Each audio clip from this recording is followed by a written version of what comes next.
महाभारत के 18 दिन के युद्ध ने द्रौपदी को शारीरिक और मानसिक दोनों तरह से 80 वर्ष जैसा कर दिया था।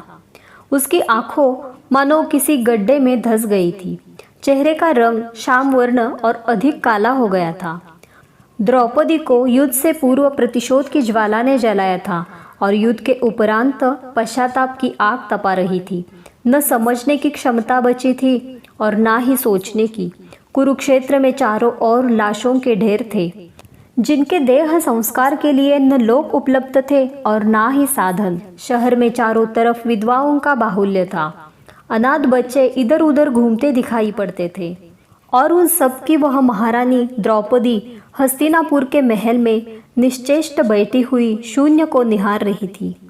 इसी दौरान भगवान श्री कृष्ण कक्ष में दाखिल होते हैं। द्रौपदी कृष्ण को देखते ही दौड़कर उनके पास जाती है और उनके कंधे पर सिर रखकर खूब रोती है। कृष्ण उसके सर को सहलाते हैं और उसे रोने देते हैं। द्रौपदी कृष्ण से पूछती है कि भगवान ये क्या हो गया, ऐसा तो मैंने नहीं सोचा था।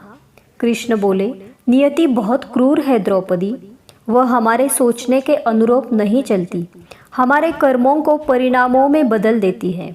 तुम प्रतिशोध लेना चाहती थी और तुम सफल हो गई।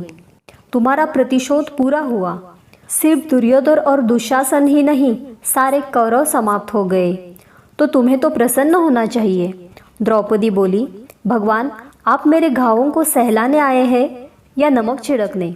कृष्ण ने कहा, नहीं द्रौपदी, मैं तो तुम्हें वास्तविकता से अवगत कराने के लिए आया हूँ। हमारे कर्मों के परिणामों को हम दूर तक नहीं देख पाते हैं और जब वे समक्ष होते हैं तो हमारे हाथ में कुछ नहीं रहता।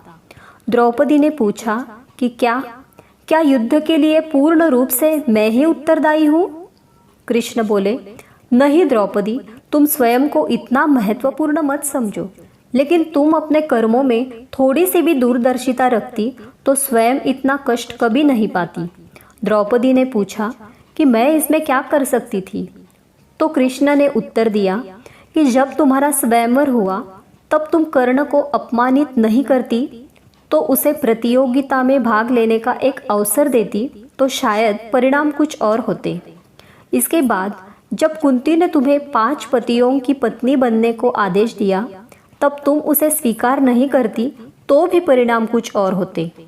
इसके अलावा अगर तुमने अपने महल में दुर्योधन को अपमानित न किया होता तो तुम्हारा चिरहरण नहीं होता, तब शायद परिस्थितियाँ कुछ और होती।